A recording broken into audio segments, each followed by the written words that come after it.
Learning objectives. After studying this module, students will be able to understand the basic nature of a joint stock company, know the types of shares issued by a company, know the different accounting treatments for shares issued at par, premium or discount, define subscribed capital, understand the concept of forfeiture of shares, learn the concept of reissue of forfeited shares, learn how to prepare share forfeited account. Features of a company. 1. What is a company? As per Companies Act 1956, a company incorporated or registered under Companies Act or any other earlier Companies Act. As per Chief Justice Marshall, a company is a person, artificial, invisible, intangible, and existing only in the eyes of law. Being a mere creation of law, it possesses only those properties which the charter of its creation confers upon it, either expressly or as incidental to its very existence. Features of a company. The features of the company that makes it different from other organizations are as follows. Voluntary association. Those who want to form a company can come together voluntarily to carry on the business. That is why it is called voluntary organization. Separate legal entity. A company's legal entity is different from its members. A company can hold and deal with any kind of property. A company can do contracts and even open a bank account in its own name. It can sue others and can be sued by others. Limited liability. The members of the company is liable for the unpaid amount of the shares held by them. If the company is limited by guarantee, the liability of the members is limited to the guarantee given by them when the company is being wound up. Features of a company. 2. Perpetual succession. The company continues to exist even if there is a change in the membership, as we know that a company is an artificial person created by law. The death or insanity or insolvency of any member of the company in no way affects the existence of the company. Members may come and go, but the company continues. Common seal. As we know that a company is an artificial person and cannot sign its name by itself. So, we need to have a seal that acts as official signatures of the company. The document that does not contain the seal of the company is considered to be illegal. Transfer of shares. The shares of a company which is public limited can be transferred easily. We do not require any permission from the company or permission of any member of the company to transfer shares. But the articles of the company can tell the manner in which the transfer of shares will be made, may sue or be sued. A company can enter into contracts and can take legal rights against the others in case of any breach of contract. It can be sued or can sue by its name. Kinds of a company. There are two ways to classify a company. A. On the basis of liability of its members. B. On the basis of the number of members.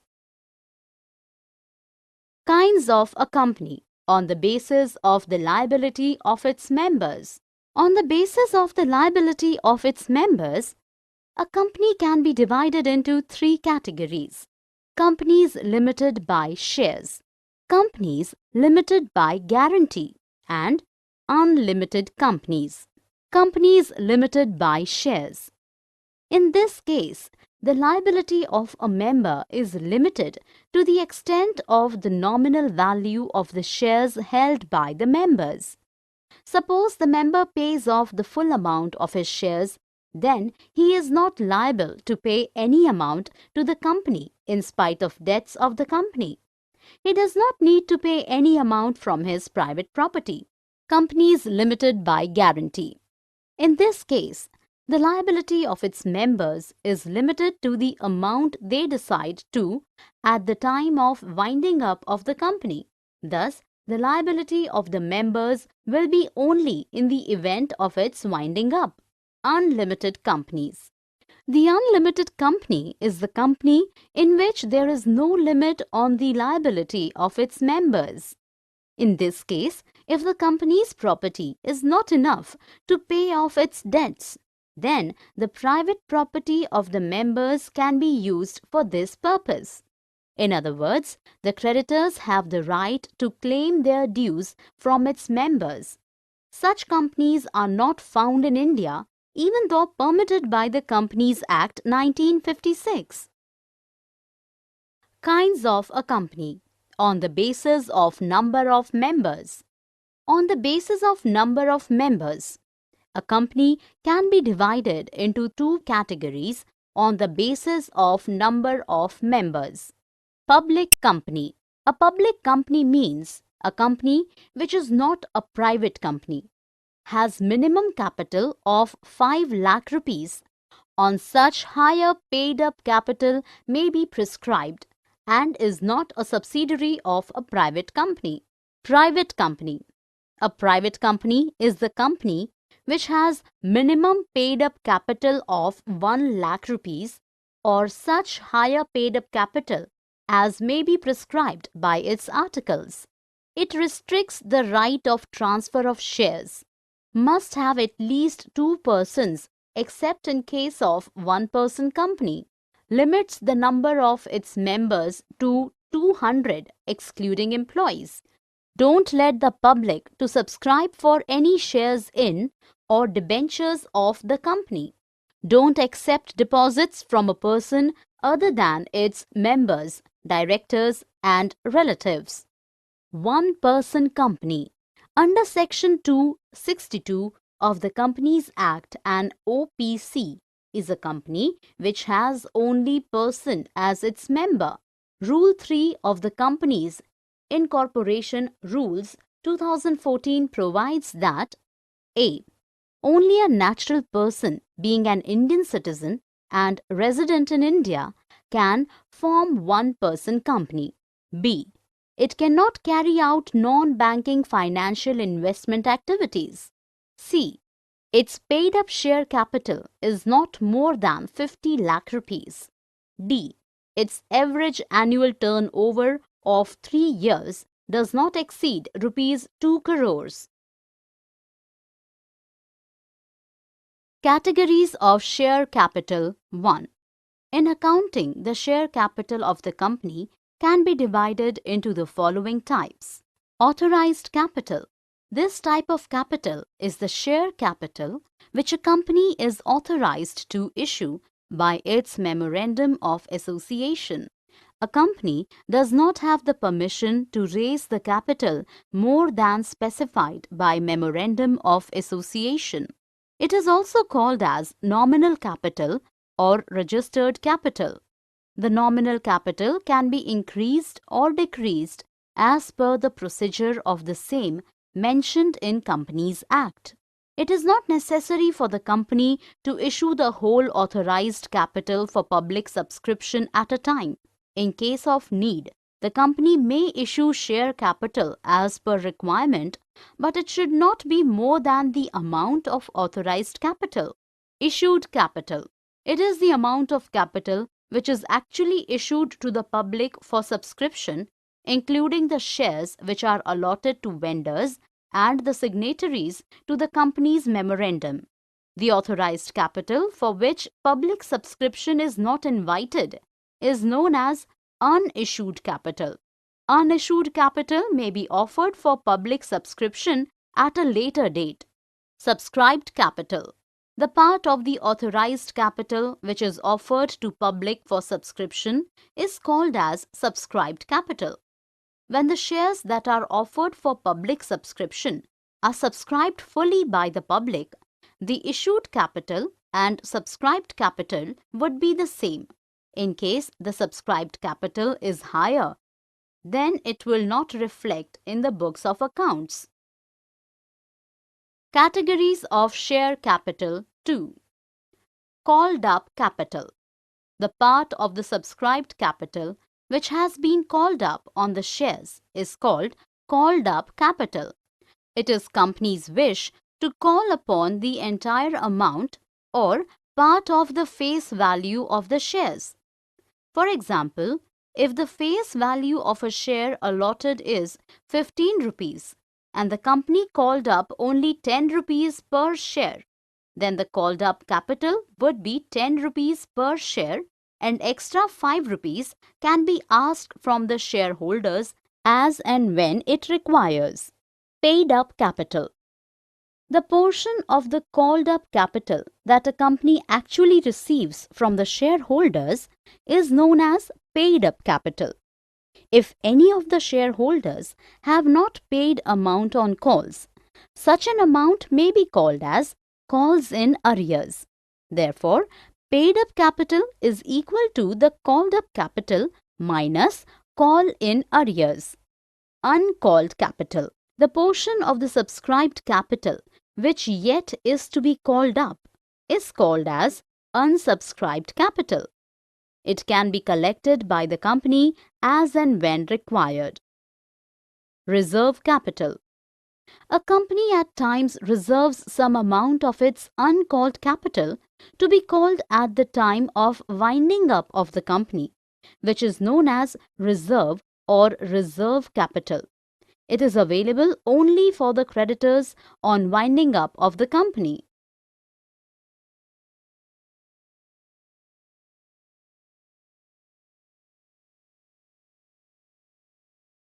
Nature and classes of shares. What is a share? Share can be defined as a unit in which the total share capital of a company is divided. The person who contributes money to the company through shares is called a shareholder. As per Section 86 of the Companies Act, a company can issue two types of shares: preference share, equity shares. Preference shares. As per Section 85 of the Companies Act, a preference share is one that fulfills the following conditions. A. It carries a preferential right to dividend before paying the dividend to equity shareholders. B. It carries a preferential right to get capital payment before any payment made to equity shareholders at the time of winding up of the company. A holder of the preference shares has the right to participate in the surpluses of the company, fully or to a limited extent, as prescribed by Memorandum of Association. These shares can be redeemable or irredeemable, cumulative or non-cumulative, or participating or non-participating. Equity shares. According to Section 85 of the Companies Act, an equity share is one which is not a preference share. The shares that don't have any preferential right of payment of dividend or repayment of capital are termed as equity shares. The equity shareholders are entitled for the distributable profits of the company after giving the dividend to the preference shareholders. The dividend which is given to equity shareholders may vary depending upon the amount of profits available for distribution. Steps in the procedure of share issue. 1. The amount on a company's shares can be gradually collected in easy installments spread over a period of time depending upon the growing financial requirement of a company. The first installment is collected while accepting the application, and that's why known as application money. The second on allotment, termed as allotment money, and the remaining installment are termed as first call, second call, and so on. The word final is suffixed to the last installment. Steps in the procedure of share issue. Issue of prospectus. Prospectus is a way of giving information about the company to the public. Through prospectus, a company invites the public for investing and making them aware of the existence of the company. It provides complete information about the company and the way money is to be collected from the investors. Receipt of applications. When people are invited through prospectus, then the investors who are willing to subscribe the share capital of the company would make an application along with the application money and deposit the same with the scheduled bank as mentioned in the prospectus. The company should get the minimum subscriptions within 120 days from the date of issue of the prospectus. If the company fails to receive the same, the company cannot proceed for the allotment of shares, and application money should be returned within 130 days of the date of issue of prospectus. Steps in the procedure of share issue. 2. Allotment of shares. In case of minimum subscription received, the company may go ahead for the allotment of shares after fulfilling certain other legal formalities. Letters of allotment will be given to those whom the shares have been allotted, and letters of regret to those to whom no allotment has been made. When allotment is made, it generates a valid document between the company and the applicants who now become the shareholders of the company. Shares of a company can be issued at par or at premium price. When the issue price of share is exactly equal to their nominal value according to the terms and conditions of issue, then shares will be issued at par. When the shares of a company are issued more than its nominal value, face value, the excess amount is called premium. Accounting treatment on application. The money paid as installments shows the contribution to share capital and should be credited to share capital. However, to avoid inconvenience, initially individual accounts are opened for each installment. All money received along with application is deposited with a scheduled bank in a separate account opened for the purpose. Accounting treatment of allotment.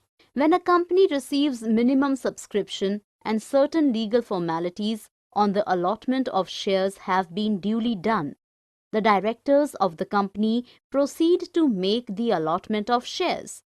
The allotment of shares implies a contract between the company and the applicants, who now become the allottees and have the status of shareholders or members. Journal entries with regard to allotment of shares. Journal entries for allotment of shares. 1. For transfer of application money. 2. For money refunded on rejected application. 3. For amount due allotment. 4. For adjustment of excess application money. 5. For receipt of allotment money. Sometimes a combined account for share application and share allotment, called share application and allotment account, is opened in the books of a company. When a combined account is maintained, journal entries are recorded in the following manner. 1. For receipt of application and allotment. 2. For transfer of application money and allotment amount due. 3. For money refunded on rejected application. 4. On receipt of allotment account. Accounting treatment for on-calls. Calls play an important role in making shares fully paid up and for realizing the full amount of shares from the shareholders. If the shares are not fully called up till the completion of the allotment of shares, then the directors have the right to ask for the balance amount on shares as and when they decide about the same. 2 points should keep in mind regarding the call on shares. The amount on any call should not exceed 25% of the face value of shares. There must be an interval of at least 1 month between the makings of 2 calls unless otherwise provided by the Articles of Association of the company. Journal entries with regard on-call shares. Journal entries for on-call shares. 1. For call amount due. 2. For receipt of call amount. Please note that the word first, second or third must be added between the words share and call in the share call account depending upon the identity of the call made. Suppose in case of first call, it should be written as share first call account, etc. Another point to be noted is that the words the and final will also be added to the last call. Say, if third call is the last call, it will be termed as third and final call. Call in arrears. When any shareholder is not able to make the payments due on allotment or any of the calls, then that amount will be treated as call in arrears or unpaid calls. If a company maintains accounts for call in arrears account, then the following entries would be made. The Articles of Association of a company may give the rights to the directors to charge interest at a stipulated rate on calls in arrears. If the articles does not say anything in this regard, then interest not exceeding 10% per annum shall have to be paid on all unpaid amounts on shares for the period intervening between the day fixed for payment and the time of actual payment made. When the shareholder makes the payment of calls in arrears together with interest, the entry will be as follows.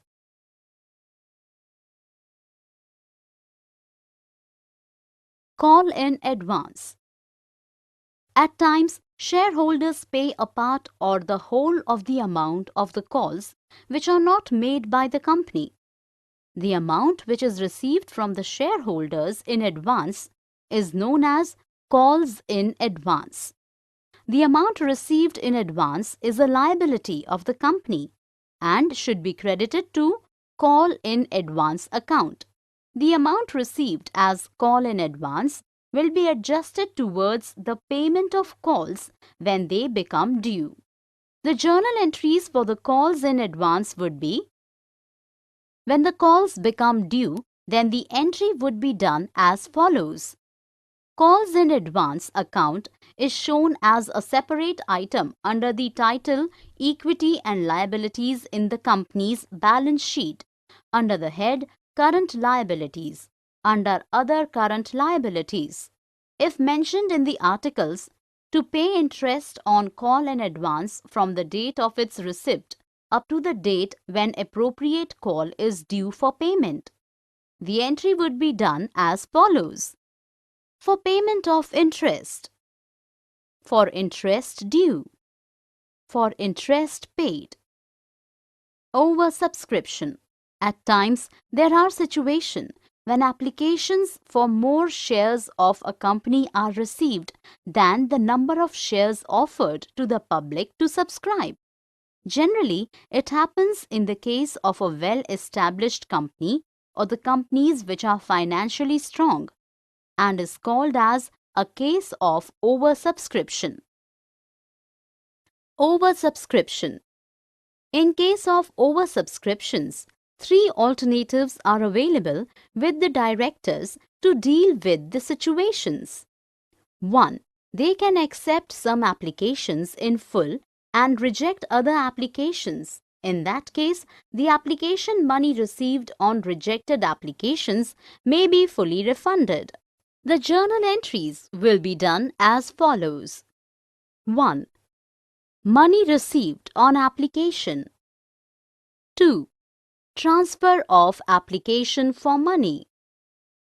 3. For amount due on allotment. 4. Allotment money received. 2. When the directors choose to make a called pro rata allotment. In this case, the excess application money received is adjusted against the amount due on allotment. In case the excess application money received is more than the amount due on allotment of shares, such excess amount may either be refunded or credited to calls in advance. The journal entries in this case would be 1. For application money received. 2. Transfer of application money to share capital and the excess application money on shares credited to share allotment account. 3. Amount due on allotment. 4. Allotment money received after adjustments. 3. When the application for some shares are rejected directly and pro rata allotment is made to the remaining applicants, the money on rejected applications is refunded and the excess application money received from applicants to whom pro rata allotment has been made is adjusted towards the amount due on the allotment of shares allotted. Under subscription. Under subscription is that situation where number of shares applied for is less than the number for which applications have been invited for subscription. For example, a company offered 3 lakh shares for subscription to the public, but the applications were received for 2,90,000 shares only. In such a situation, the allotment will be confirmed to 2,90,000 shares and entries shall be made accordingly. Issue of shares at premium. Issue of shares at premium means issuing shares at the amount more than the par value. When a share of the nominal value of rupees 100 is issued at rupees 115, it is said to have been issued at a premium of 15%. When the company issues share at premium, then it can call the premium amount at any point. The amount of premium is credited to a separate account called Securities Premium Account and is shown under the title Equity and Liabilities of the company's balance sheet under the head Reserves and Surpluses. Purpose for which premium can be utilized. A. To issue fully paid bonus shares, not more than unissued share capital. B. To write off preliminary expenses of the company. C. To write off expenses like commission paid, discount allowed, etc. D. To pay premium on the redemption of preference shares. E. To purchase own shares. For premium amount called up with application money, premium amount called with allotment money, premium amount called with call money.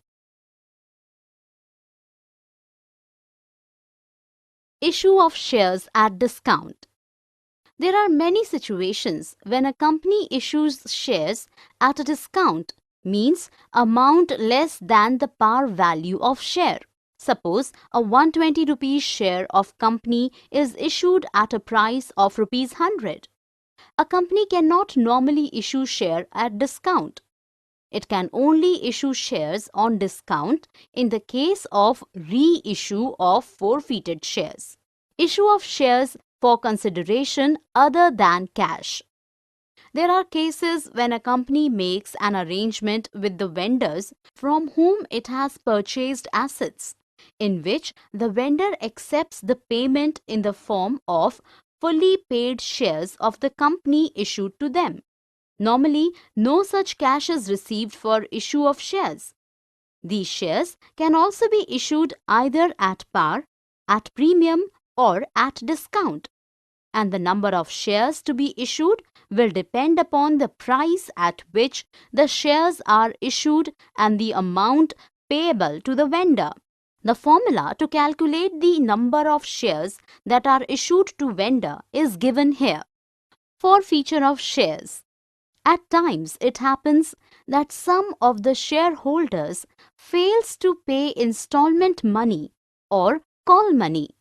In that cases, a company can forfeit their shares, which means company can cancel their allotment.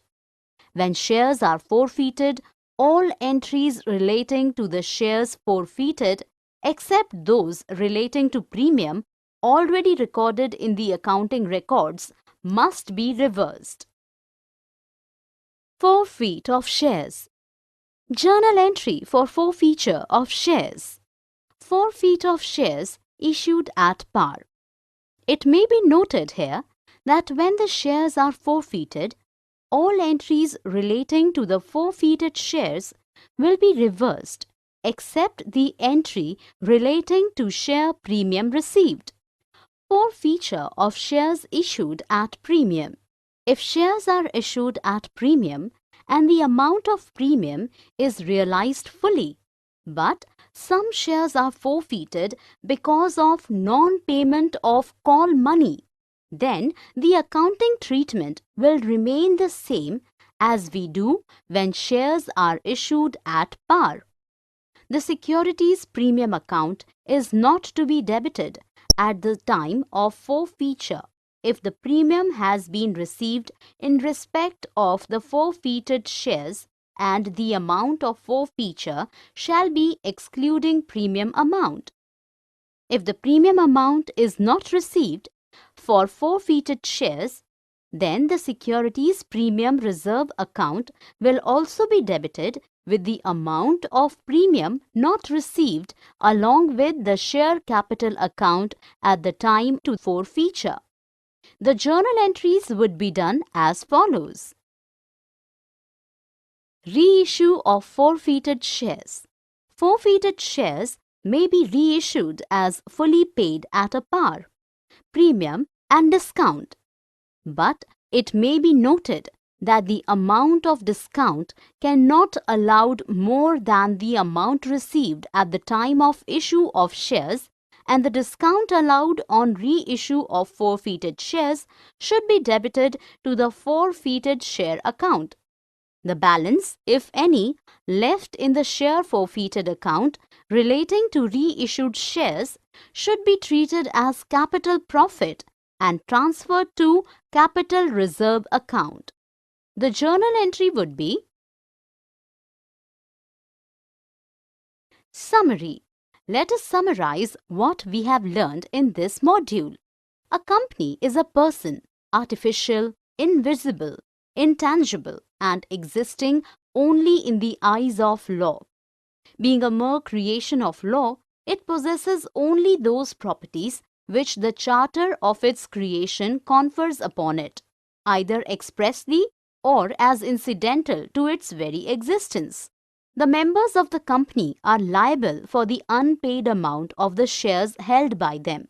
The death or insanity or insolvency of any member of the company in no way affects the existence of the company. A company can enter into contracts and can take legal rights against the others in case of any breach of contract. The unlimited company is the company in which there is no limit on the liability of its members. On the basis of the number of members, company can be divided into a public company and private company. Under Section 262 of the Companies Act, an OPC is a company which has the only person as its member. Issued capital is the amount of capital which is actually issued to the public for subscription, including the shares which are allotted to vendors and the signatories to the company's memorandum. The part of the authorized capital which is offered to the public for subscription is called as subscribed capital. The part of the subscribed capital which has been called upon the shares is called as Called up capital. A prospectus is a way of giving information about the company to the public.